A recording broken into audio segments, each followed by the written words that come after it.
Kita sebagai manusia kan kayaknya selalu punya hasrat buat menaklukkan alam. Dan mungkin ya nggak ada simbol yang lebih kuat dari ambisi itu selain bendungan raksasa. Struktur-struktur super mega ini adalah cara kita buat ngendaliin salah satu kekuatan alam yang paling dasar, air. Oke, coba kita bedah kalimat ini. Pertanyaan ini bukan sekedar omong kosong loh. Soalnya, di balik semua beton dan baja yang kokoh ini ada pertaruhan yang risikonya gede banget. Di satu sisi ada kemajuan peradaban, tapi di sisi lain ada potensi bencana yang bisa menghapus kota dari peta. Nah, kali ini kita akan bongkar dua sisi dari koin yang sama ini. Pertama-tama, kita mulai dari tantangan yang kedengarannya paling mustahil. Gimana coba caranya kita mulai proyek konstruksi segede ini persis di tengah-tengah sungai yang arusnya super deras? Ini pertanyaan paling fundamental yang dihadapi semua insinyur. Ya kan? Nggak bisa dong kita asal tuang semen ke air yang lagi ngalir deras. Kekuatan sungainya bakal nyapu bersih semuanya. Jadi, kita harus melakukan sesuatu yang kedengarannya agak gila. Kita harus mengeringkan dasar sungainya. Dan inilah jawabannya. Cover dam. Kalian bisa bayangin ini kayak bendungan di dalam bendungan.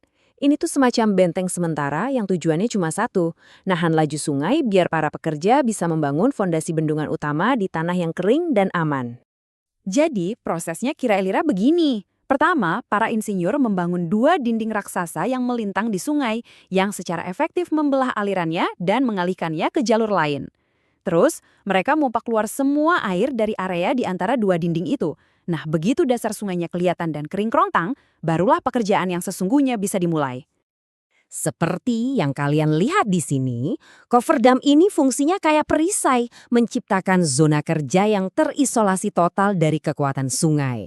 Ini adalah langkah pertama yang krusial banget. Sebuah keajaiban rekayasa tersendiri bahkan sebelum bendungan utamanya jadi. Nah, setelah tantangan awal tadi beres, kita baru bisa ngomongin skala proyek yang sebenarnya. Dan kalau kita udah ngomongin soal skala, wah, nggak ada yang bisa nandingin bendungan 3 ngarai di Tiongkok.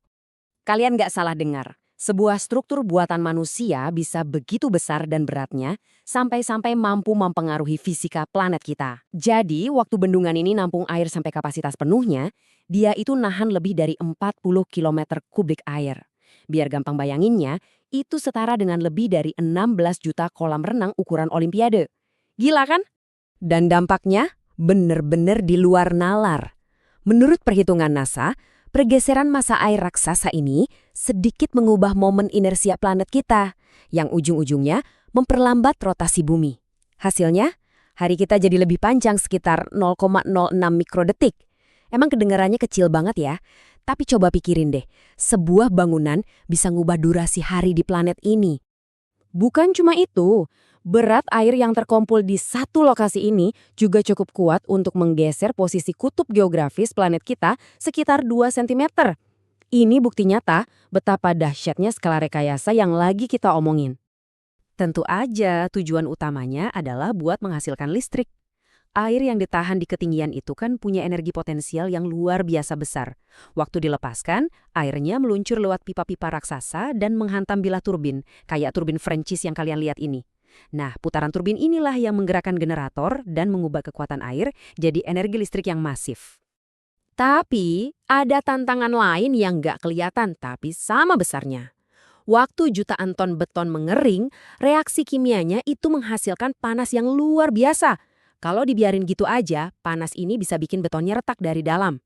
Contohnya di Hoover Dam, para insinyur ngitung kalau butuh 120 tahun supaya betonnya dingin secara alami. Solusinya, jenius banget. Mereka masang jaringan tipa di dalam beton dan mengalirkan air es buat mendinginkannya secara terkontrol. Dari puncak keajaiban rekayasa, sekarang kita balik koinnya.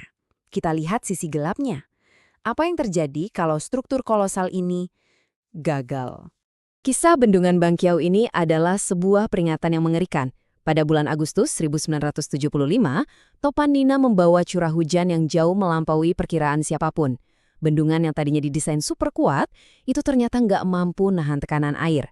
Dan akhirnya, jebol. Poin pentingnya di sini, angka ini bukan sekedar statistik. Ini adalah nyawa manusia. Perkiraan korban tewasnya mencapai 240.000 jiwa. Ini menjadikannya salah satu bencana teknologi paling mematikan yang detailnya sempat ditutup-tutupi selama bertahun-tahun. Dampaknya benar-benar katastrofik. Gelombang air raksasa itu menyapu bersih puluhan kota, menghancurkan jutaan rumah, dan mempengaruhi kehidupan lebih dari 10 juta orang. Ini menunjukkan betapa cepatnya sebuah keajaiban rekayasa bisa berubah jadi mimpi buruk yang tak terbayangkan. Nah, inilah kebenaran yang paling menakutkan tentang bendungan raksasa.